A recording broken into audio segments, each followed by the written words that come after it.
You wouldn't understand, the arrogant chess master sneered at the black janitor watching from the doorway. This game isn't for the cleaning crew. But when he cruelly challenged her to prove herself in front of his elite students, he had no idea he had just declared war on a former world champion who had sacrificed everything for love. Watch as 3 devastating chess moves expose 12 years of hidden brilliance, shatter a bully's ego, and prove that the most powerful victories aren't about conquering others. They're about the quiet strength found in those we overlook every day.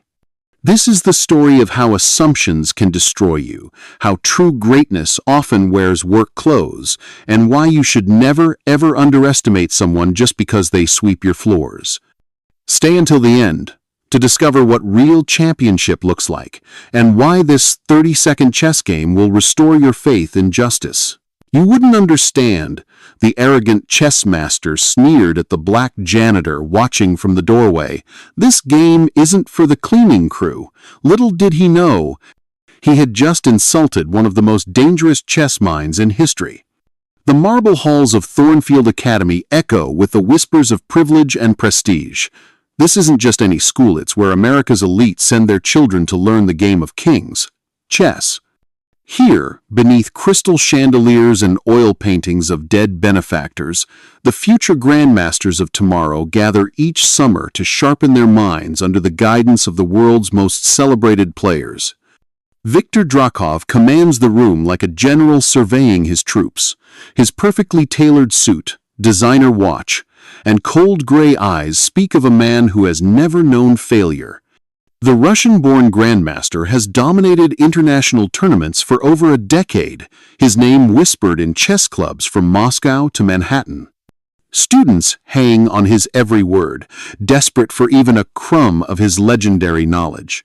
Chess, Viktor announces, his accent thick with authority, is not a game for everyone. It requires breeding, education, and most importantly, he pauses, scanning the room of nervous faces, the right kind of mind. The students nod eagerly, their expensive notebooks ready to capture every syllable of wisdom. But Viktor's attention suddenly shifts. There, in the doorway, stands a figure that doesn't belong in his carefully curated world. A black woman in a simple janitor's uniform, her straight hair pulled back in a practical ponytail, watches the lesson with quiet intensity. Her dark eyes move across the chessboards with the kind of focus that makes Viktor's skin crawl. "Excuse me." Viktor's voice cuts through the air like a blade. "This is a private session." The woman doesn't flinch. She simply observes, her expression unreadable, as if she's solving a puzzle that no one else can see. The students turn to stare, some snickering quietly. This is their world, their domain, and she's clearly an outsider. Viktor's irritation builds as she continues to watch, her presence somehow diminishing his authority simply by existing in the same space. "You wouldn't understand," Viktor finally snaps, his words dripping with condescension. "This game isn't for the cleaning crew." The room erupts in nervous laughter. Several students exchange glances, feeding off their master's cruelty, like wolves sensing weakness. But something extraordinary happens. Instead of shrinking away in embarrassment, the woman simply smiles. It's not the bitter smile of someone who's been defeated, or the forced smile of someone trying to fit in. It's the quiet, knowing smile of someone who holds a secret so powerful it could shatter everything Viktor believes about himself. She doesn't argue. She doesn't defend herself. She simply turns and walks away, her footsteps echoing softly against the marble floor. But in that moment of silence, something shifts in the room. A few students look uncomfortable. One girl, a mixed-race teenager named Maya, watches the woman leave with genuine curiosity rather than mockery. Viktor tries to regain control, barking orders about opening theories and endgame strategies, but the damage is done. The woman's presence has introduced a question that will haunt this place. What happens when someone who has been underestimated finally decides to prove their worth? As the lesson continues, none of them realize they've just witnessed the beginning of the most humbling chess match in Thornfield Academy's history.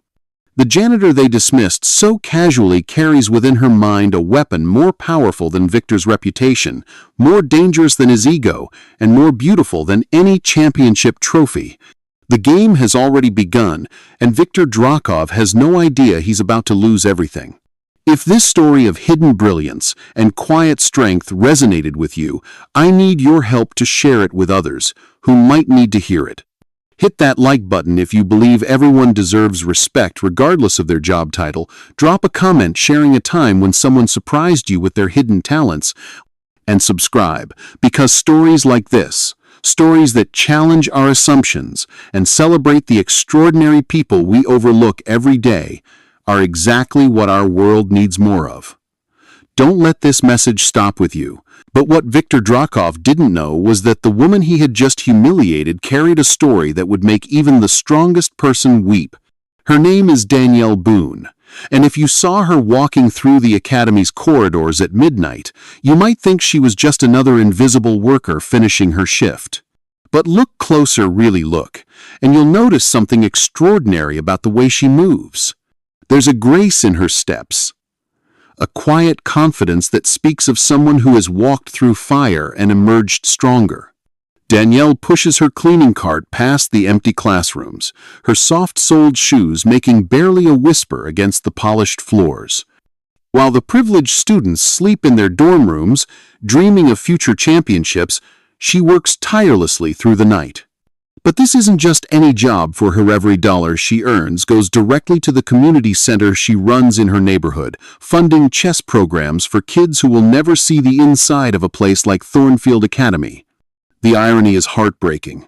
Here she is, scrubbing the floors of a chess temple, while memories of her own brilliance echo in every corner of her mind. As she empties waste paper baskets filled with discarded notation sheets, her eyes unconsciously scan the abandoned game positions.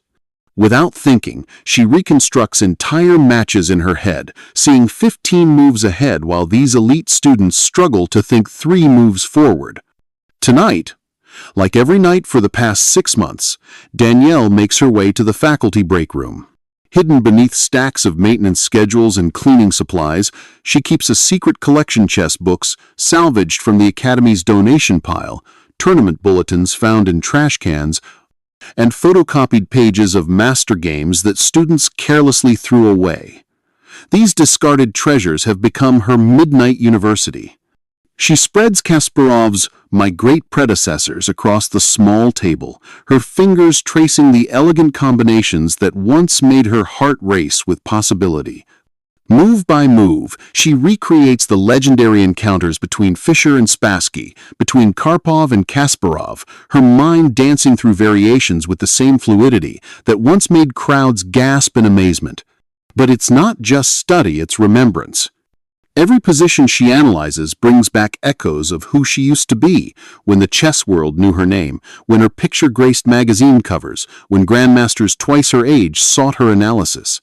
The muscle memory of genius never truly dies. It just learns to hide beneath layers of necessity and sacrifice. In the break room's fluorescent glow, Danielle's transformation becomes visible. The quiet janitor disappears, replaced by someone whose eyes burn with the fierce intelligence that once conquered the chess world. She doesn't need a board anymore. The 64 squares live permanently in her mind, pieces moving through space like dancers in a choreographed masterpiece. She replays her own games from memory, the victories that made her famous and the positions that taught her humility.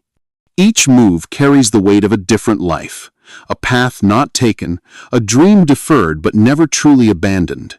The cleaning cart sits forgotten as she loses herself in pure calculation, her mind operating at a level that would astound the very students who laughed at her today. By dawn, she's back to being invisible.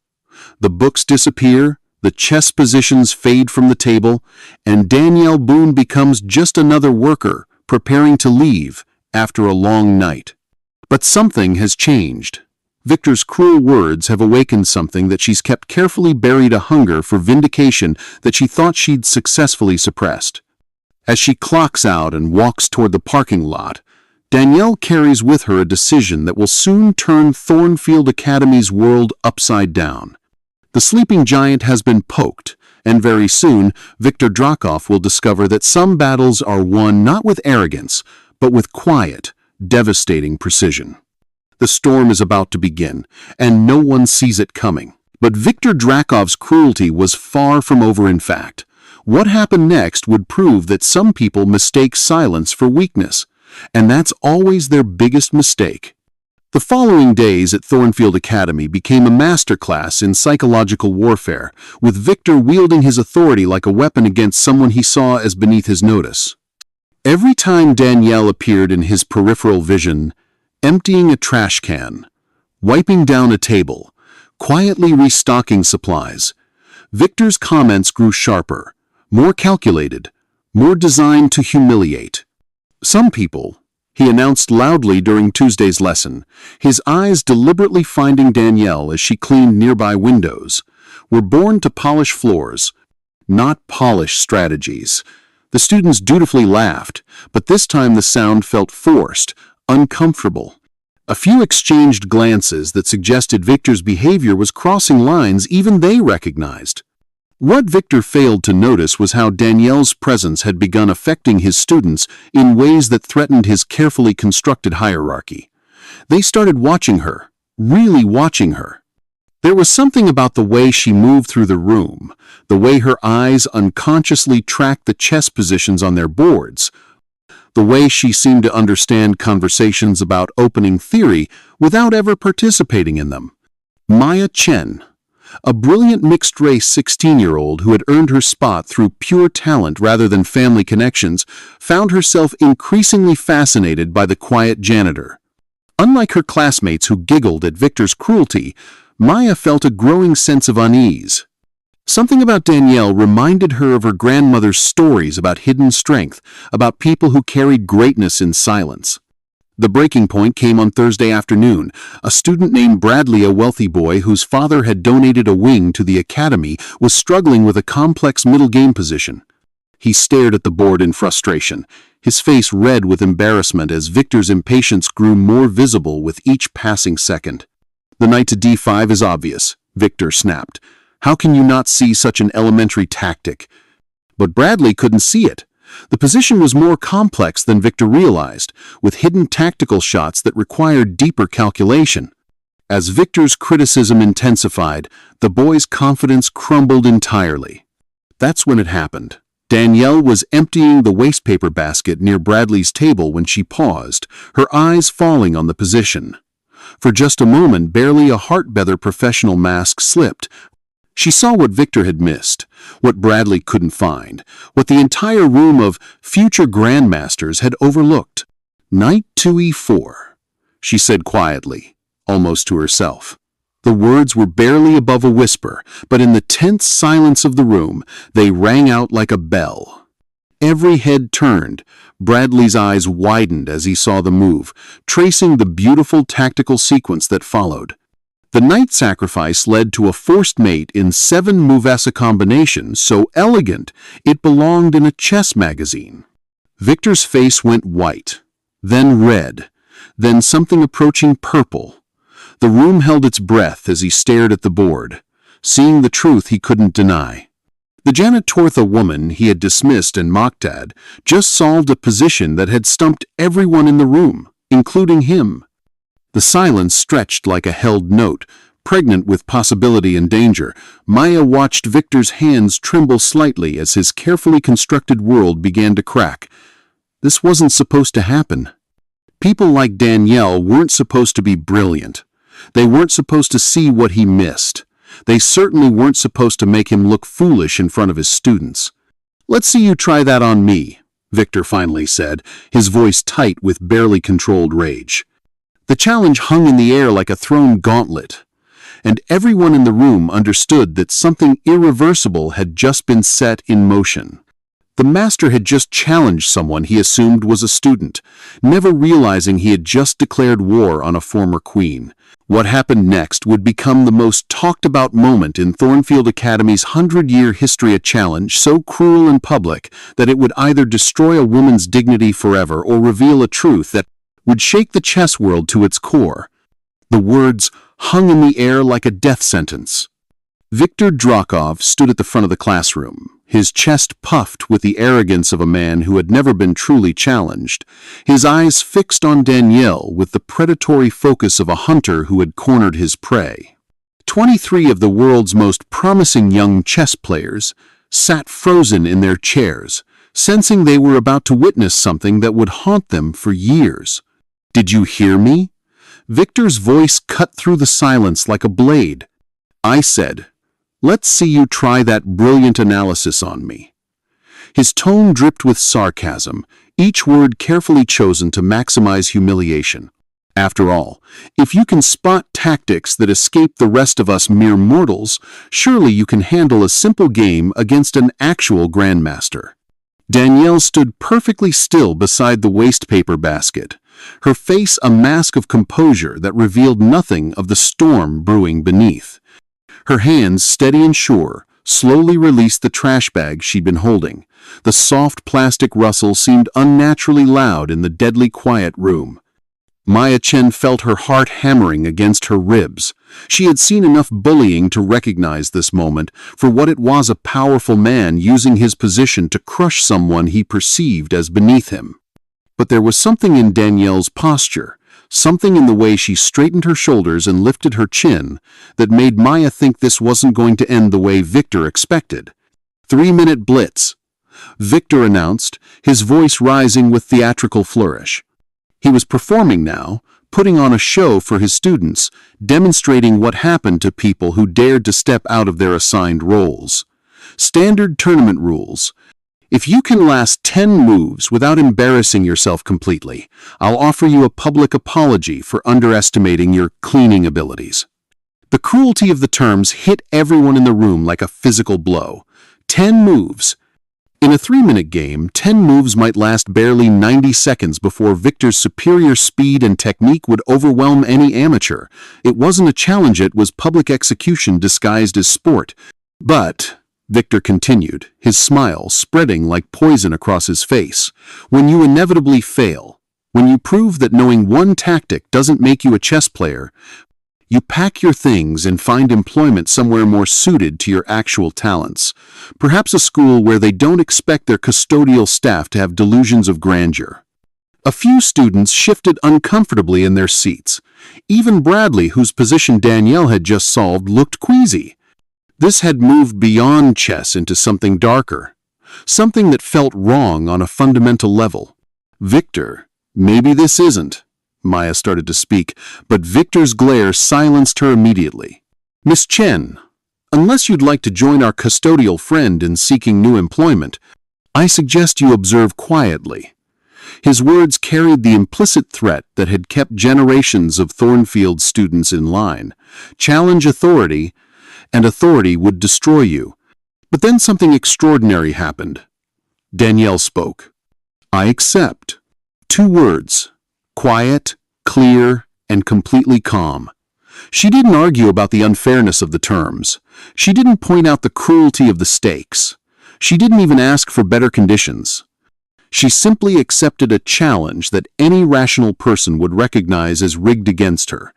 Viktor's smile faltered for just a momentary flicker of uncertainty that Maya caught, but no one else seemed to notice. There was something in Danielle's voice, something in her absolute stillness, that didn't match the behavior of someone about to be humiliated. It was the voice of someone who had faced far worse than a pompous chess master and emerged victorious. "Excellent." Viktor recovered quickly, gesturing toward the demonstration board at the front of the room. "We'll use the main board so everyone can witness this lesson in knowing one's place." As Viktor began setting up the pieces with theatrical precision, Danielle walked slowly toward the front of the classroom. With each step, something seemed to shift in her bearing. The humble janitor's posture began to straighten. The careful invisibility that she wore like armor started to fall away. By the time she reached the board, she moved with a grace that belonged not in a cleaning uniform, but on the world's greatest chess stages. Maya watched this transformation with growing amazement. The woman approaching the board wasn't the same person who had been emptying trash cans 5 minutes earlier. This was someone else entirely, someone who belonged in this room not as hired help, but as competition. "You may have white," Victor said magnanimously, as if granting a condemned prisoner a final meal. "I'm feeling generous today." Danielle nodded, her fingers moving to the king's pawn. But she didn't move it immediately. Instead, she paused, her dark eyes scanning the board with an intensity that made several students lean forward in their chairs. For one breathless moment, the room felt charged with possibility. Victor smirked at her hesitation, interpreting it as nerves. "Having second thoughts?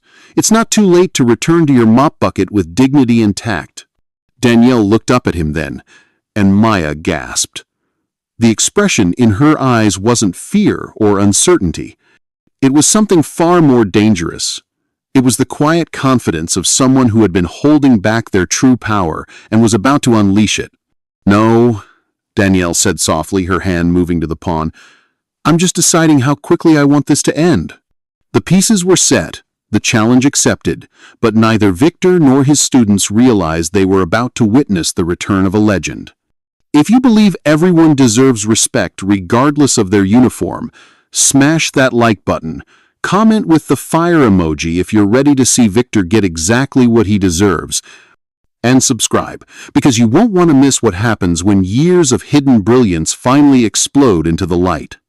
Trust me, what comes next will leave you speechless. But what no one in that room knew was that they were about to witness the return of a ghost someone who had vanished from the chess world so completely that her legend had become whispered myth, and Maya Chen was about to uncover a secret that would change everything. As the challenge hung in the air like a loaded gun, Maya felt an overwhelming compulsion she couldn't explain. Something about Danielle's calm acceptance, something about the way she carried herself toward that chessboard, triggered a memory that had been lurking in the back of Maya's mind for months. She had seen that walk before. That particular combination of grace and deadly focus, but where? While Victor continued his theatrical setup, Maya quietly slipped her phone from her pocket. Her fingers moved with desperate urgency across the screen, typing search terms that felt both random and inevitable. "Young black female chess prodigy," she whispered to herself, scrolling through images of tournament winners and newspaper headlines. Nothing. She tried again. "Teenage chess champion disappeared, vanished." Still nothing that matched the woman now calmly studying the board setup. But Maya's instincts screamed that she was missing something crucial, something that would explain why Danielle moved like someone who belonged on a stage, not pushing a mop bucket. Then, almost by accident, her search led her down a rabbit hole that made her blood run cold. A decade-old chess magazine article titled "The Mystery of the Queen of Queens." Maya's hands began to tremble as she read the opening paragraph about a teenage phenomenon who had dominated junior tournaments with such brutal efficiency that grandmasters twice her age sought her analysis. The article spoke of a young woman whose tactical vision was so pure, so devastatingly accurate, that chess publications had started calling her the next Judith Polgar. But unlike the famous Hungarian sisters who had conquered the chess world through family support and systematic training, this prodigy had emerged from nowhere, self-taught, playing with a style so unique that it defied categorization.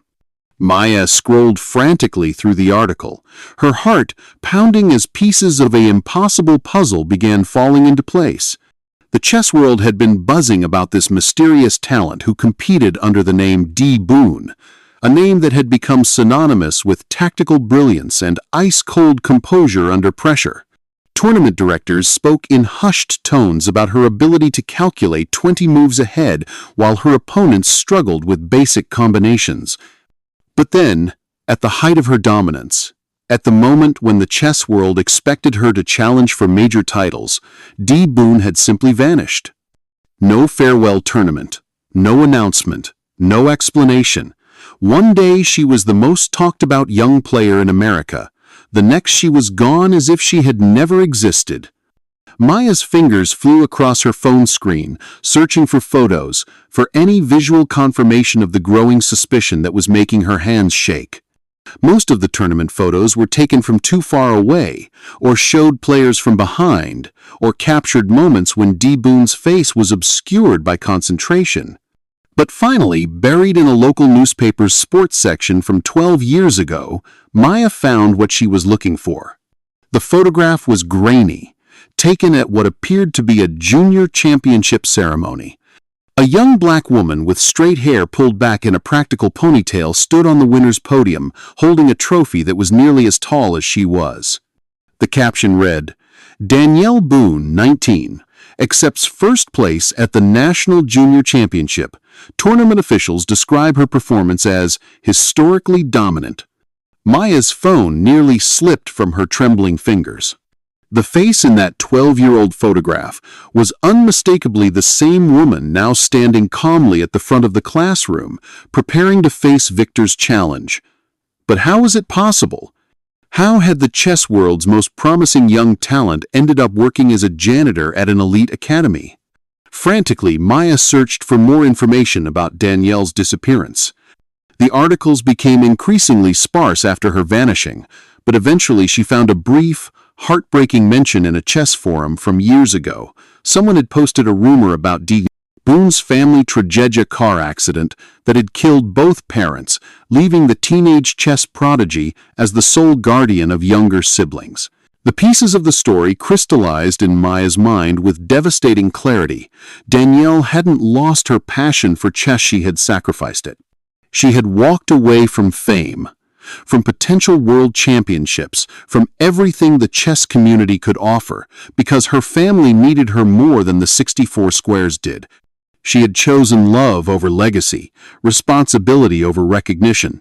But the most shocking realization was yet to come. As Maya continued her frantic research, she discovered that D. Boone's career rating had peaked at 2847, a number that would have made her one of the strongest players in the world, male or female. Viktor Drakov's current rating was 2,789. Maya looked up from her phone, her eyes wide with the magnitude of what she had discovered. Victor was setting up a chess clock with theatrical flourish, completely unaware that he was about to face someone who had once been ranked higher than him. The other students were whispering and giggling, treating the upcoming game like entertainment, not understanding they were about to witness a masterclass. But Maya understood. She was watching a legend return from exile, watching someone who had given up everything for family prepare to reclaim a piece of herself that had been dormant for over a decade. The Queen of Queens hadn't died, she had just been waiting for the right moment to remind the world why they used to whisper her name in reverence. As Danielle reached for her first piece, Maya felt tears prick her eyes. This wasn't just a chess game, it was a resurrection. And Viktor Drakov, in his infinite arrogance, had just challenged a ghost who was about to prove that some flames never truly die. They just learn to burn in silence until someone foolish enough tries to extinguish them completely. The queen was about to reclaim her throne, and no one saw it coming. But at that exact moment, as Maya sat stunned by her discovery, the chess clock started ticking, and what happened next would become the most devastating 3 minutes in competitive chess history. The room fell into absolute silence as Victor pressed the clock with the dramatic flair of an executioner dropping the blade. He had chosen black pieces, confident that his superior opening knowledge would crush any resistance before Danielle could even establish a position. His fingers hovered over his pieces with the casual arrogance of someone who had never lost to an amateur, his smile predatory and cold. Danielle's first move came without hesitation. Pawn to e4. The king's pawn opening classical, direct, and deceptively simple. But there was something in the way she moved the piece, a precision and confidence that made Maya's heart race with anticipation. This wasn't the tentative touch of someone unsure about chess notation. This was the fluid motion of someone who had made this exact move thousands of times in tournament halls around the world. Victor responded instantly with the Sicilian defense pawn to c5, his favorite weapon against amateur players. The opening led to sharp, tactical positions that rewarded superior calculation and punished imprecise play. He was steering the game into complications where his Grandmaster-level technique would quickly overwhelm any pretender. His clock showed 2 minutes and 55 seconds. Danielle's showed 2 minutes and 58 seconds. But then something strange began to happen. As the pieces developed across the board, Victor's confident smirk started to fade. Danielle wasn't playing like an amateur stumbling through unfamiliar territory. Her moves came with the same mechanical precision as his own, each piece finding its optimal square with a clarity of purpose that made his stomach tighten with the first whispers of unease. Move 4, move 5, move 6. Victor found himself actually thinking, his hand hesitating over pieces for the first time in years when facing a non-master opponent. Danielle had steered the game into a variation he recognized, but hadn't expected a razor-sharp line of the Najdorf Sicilian that required encyclopedic opening knowledge to navigate safely. The students leaned forward in their chairs, sensing that something was wrong with their teacher's usual dominance. Even those who knew nothing about chess could see that Victor's body language had changed. His theatrical confidence was evaporating, replaced by the focused intensity he usually reserved for facing other grandmasters. Maya watched with growing amazement as Danielle's true nature revealed itself move by move. The humble janitor was disappearing before their eyes, replaced by someone who belonged at the highest levels of competitive chess.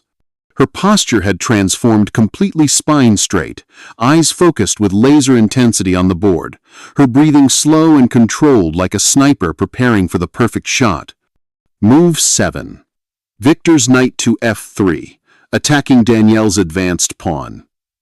A standard move that should force her to make difficult decisions about her pawn structure. But Danielle's response came instantly, queen sacrifice, so shocking, so completely unexpected that Victor's eyes widened in disbelief. "What?"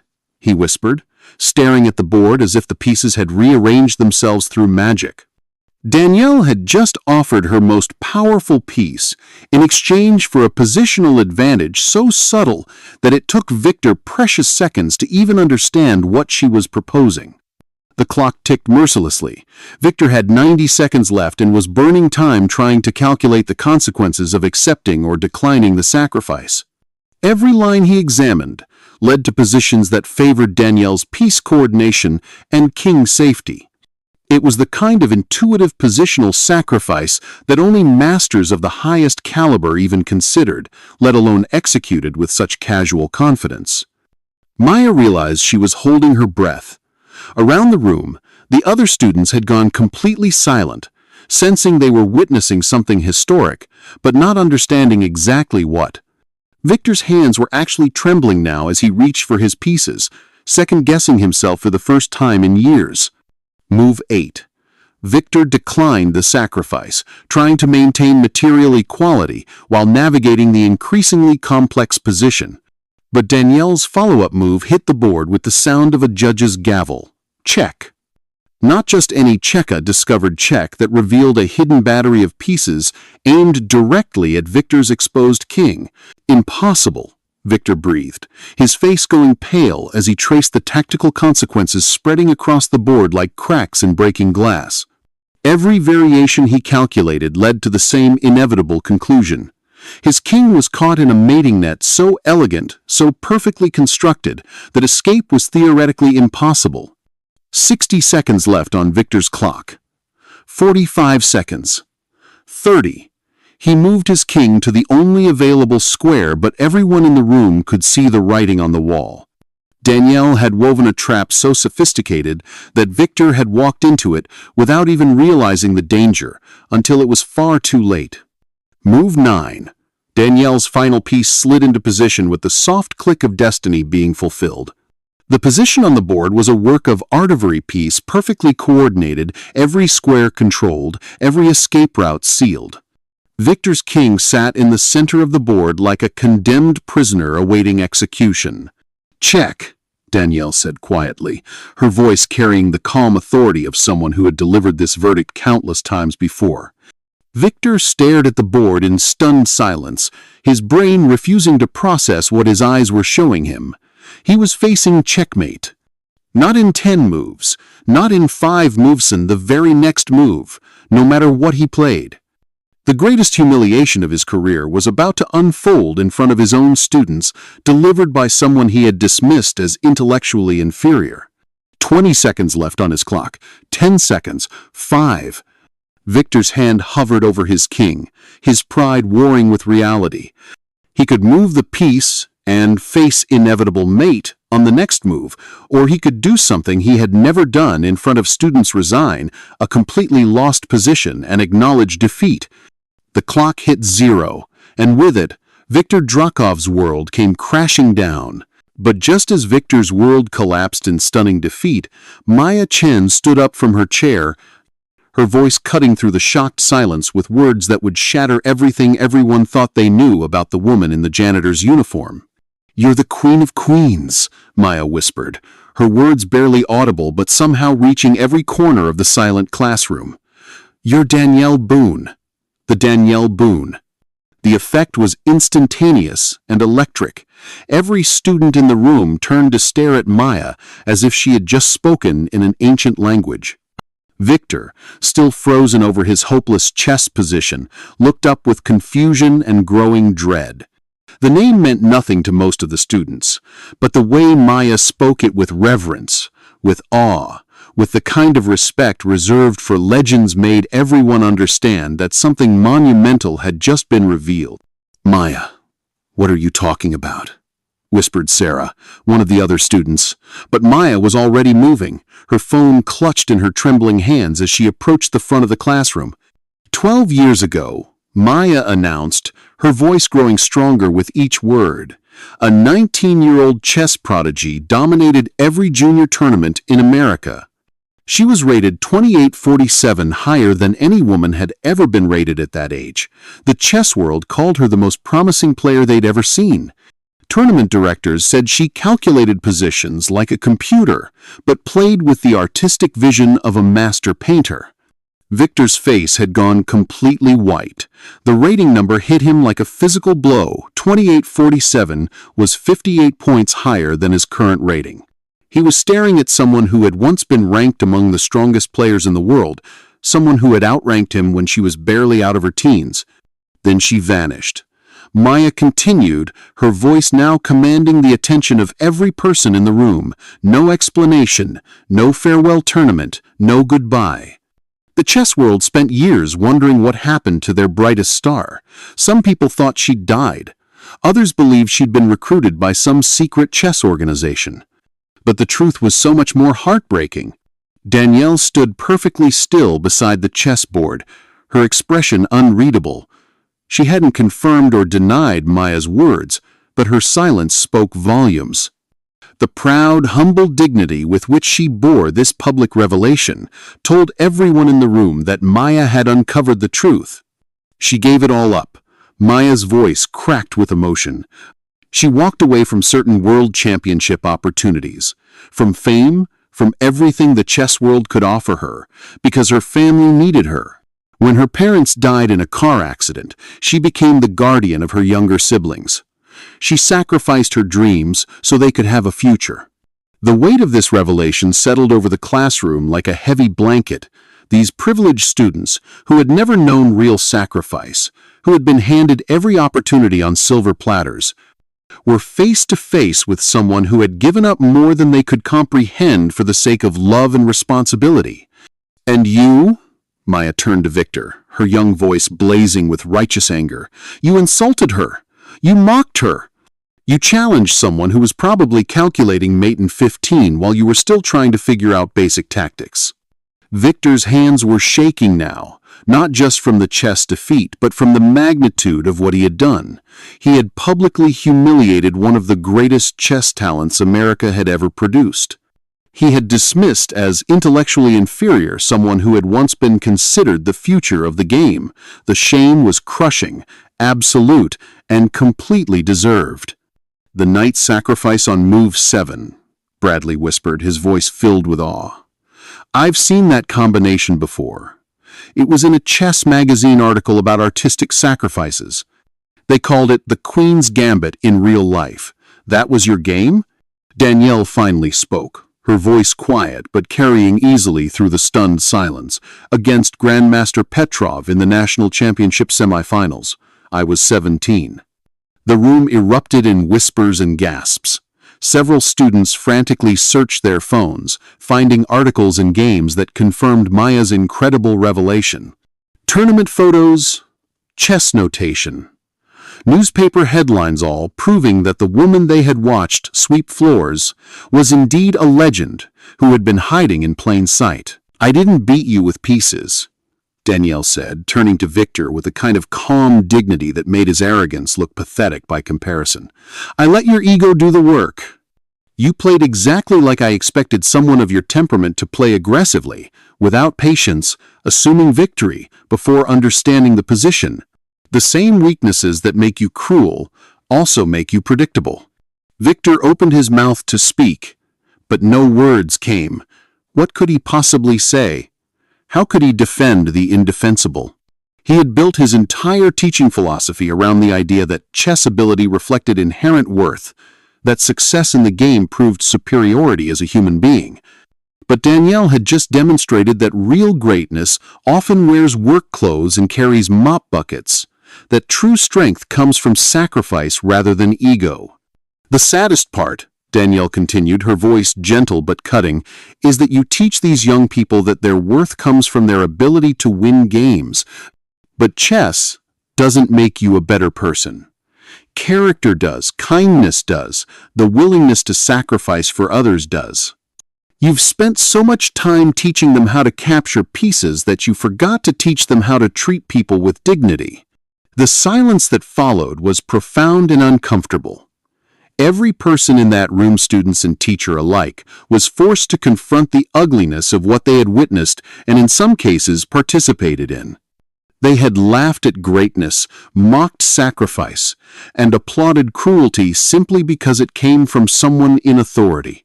Now, Danielle said, beginning to gather the chess pieces with the same methodical care she brought to all her work, I believe someone owes someone an apology.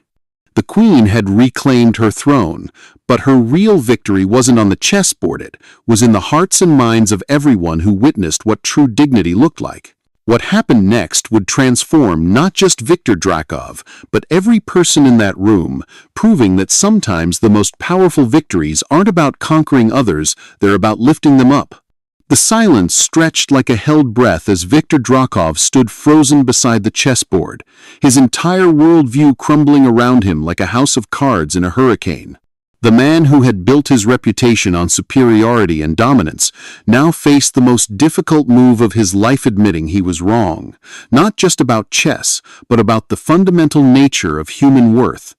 His hands trembled as he looked around the room at his students, seeing their faces for perhaps the first time not as admirers of his greatness, but as young people who had just witnessed their teacher reveal himself to be petty, cruel, and profoundly wrong about everything he claimed to believe. The weight of their disappointed stares was heavier than any chess defeat he had ever suffered. Victor's voice cracked, the words struggling to emerge from a throat tight with shame and disbelief. I owe you an apology that no words can adequately express. He turned to face Danielle directly, his arrogance stripped away to reveal something raw and human underneath. I judged you based on your uniform, your job, your appearance, and in doing so, I revealed the poverty of my own character. The apology hung in the air, but Victor wasn't finished.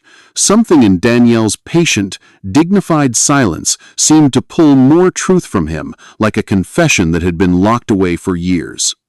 I've spent my entire career teaching these students that chess ability determines human value, that winning games makes you superior to those who lose.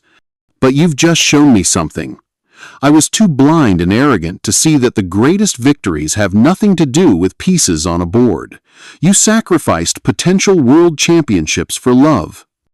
You chose your family's welfare over personal glory. That makes you more of a champion than I will ever be.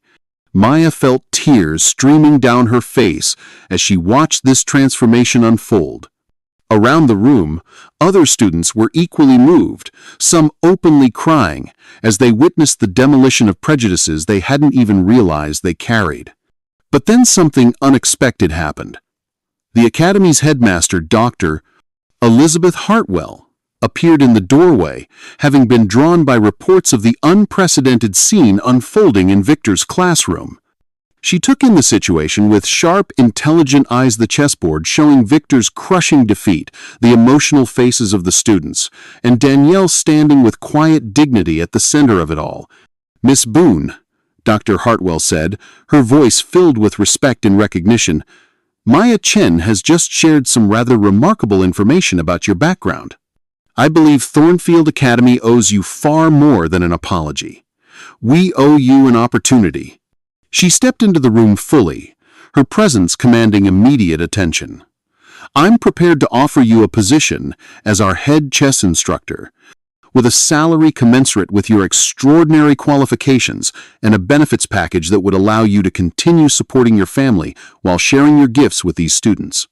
The offer hung in the air like a bridge between two world zones, where Danielle could reclaim her rightful place in the chess community, and another where she continued the humble service that had defined her sacrifice.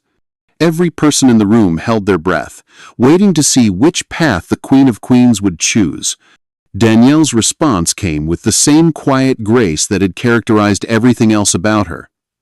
"Dr. Hartwell, I'm deeply honored by your offer, but I must respectfully decline." The disappointment was visible on every face, but Danielle wasn't finished speaking. "However," she continued, "I would be interested in discussing a different kind of partnership. Maya, would you be willing to help me start something new?" Maya's eyes widened with surprise and excitement. "Of course, but what do you mean?" "I've been saving money for years to open a chess program in my neighborhood, a place where kids who will never see the inside of academies like this can discover that they have brilliant minds worth developing. Kids who need to know that their circumstances don't define their potential." Danielle's voice grew stronger with passion. "What if instead of bringing elite chess to privileged students, we brought chess mastery to the forgotten ones?" The vision she painted was beautiful and revolutionary. Maya immediately understood that this wasn't just about teaching chess, it was about proving that greatness exists everywhere, waiting to be discovered and nurtured regardless of zip code or family income. "The Danielle Boone Chess Foundation," Maya whispered, the name forming itself as she spoke, "teaching the game to kids who need to know they matter." Dr. Hartwell smiled, recognizing wisdom when she heard it. "Thornfield Academy would be honored to sponsor such a foundation. Consider it our contribution to undoing the damage caused by our assumptions about worth and ability." Victor stepped forward, his voice humble but determined. "Miss Boone, if you'll accept help from someone who has learned the most important lesson of his life today, I'd like to volunteer my time to your foundation. Perhaps teaching chess to children who truly need it will help me remember what this game is really supposed to be about." 6 months later, in a converted community center across town, Maya Chen and Danielle Boone stood watching 30 kids from the neighborhood move chess pieces with growing confidence and joy. Victor Drakov knelt beside a 7-year-old girl, patiently explaining why protecting your pieces was more important than capturing your opponent's. "Never underestimate someone just because they sweep your floor," Danielle said, watching Victor's transformation from arrogant master to humble teacher. Their mind might just sweep the board, but more importantly, their heart might just sweep away everything you thought you knew about what makes a person valuable. Have you ever witnessed a moment where someone's true colors came to light? Share your experience in the comments below. If this story inspired you to look beyond appearances and treat everyone with dignity, hit that like button and share it with someone who needs to hear this message. Subscribe for more stories that challenge our assumptions and celebrate the extraordinary people we too often overlook. Because the most important victories aren't the ones that happen on chessboards, they're the ones that happen in human hearts. That 3-move checkmate wasn't just a chess victory, it was a masterclass in human dignity that changed everyone who witnessed it. I've spent years studying stories of triumph, But Danielle Boone's quiet revolution taught me something profound. The most dangerous people aren't the ones who boast about their power. They're the ones who carry greatness in silence while serving others. As someone who has dedicated my life to understanding what makes stories truly powerful, I can tell you that this wasn't just about a chess game. This was about the fundamental question that defines our humanity. How do we treat people when we think no one important is watching? Viktor Drakov failed that test spectacularly, but his failure became everyone's education. Here's what Viktor learned the hard way, and what we all need to engrave in our hearts. Every single person you encounter is fighting battles you know nothing about, carrying dreams you can't see, and possessing talents that might dwarf your own. The janitor might be a former world champion. The cashier might be a published poet. The security guard might be a decorated veteran. The barista might be a doctoral candidate. Your assumptions about someone's worth based on their uniform, their accent, their appearance, or their job title aren't just wrong. They're spiritually toxic and dangerous to your own soul. But here's where Danielle Boone revealed her true championship character. She could have used her revelation to completely destroy Viktor, to humiliate him so thoroughly that his career would never recover. She had every right to seek revenge for years of watching people like him dismiss people like her.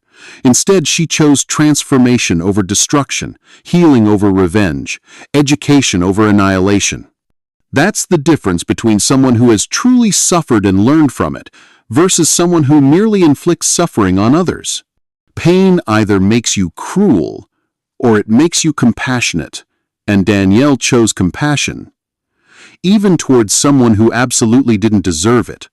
The psychological truth that emerges from this story cuts deeper than chess strategy. When we diminish others based on superficial judgments, we're not revealing their limitations, we're exposing our own. Viktor's cruelty wasn't a reflection of Danielle's inadequacy. It was a mirror showing his own insecurity, his desperate need to feel superior, his terror of discovering that excellence might exist in places he'd never thought to look. Maya Chen's discovery reminds us that heroism often wears work clothes and punches a time clock. The people changing the world aren't always on magazine covers or podiums. Sometimes they're emptying your trash cans while mentally solving problems you didn't even know existed.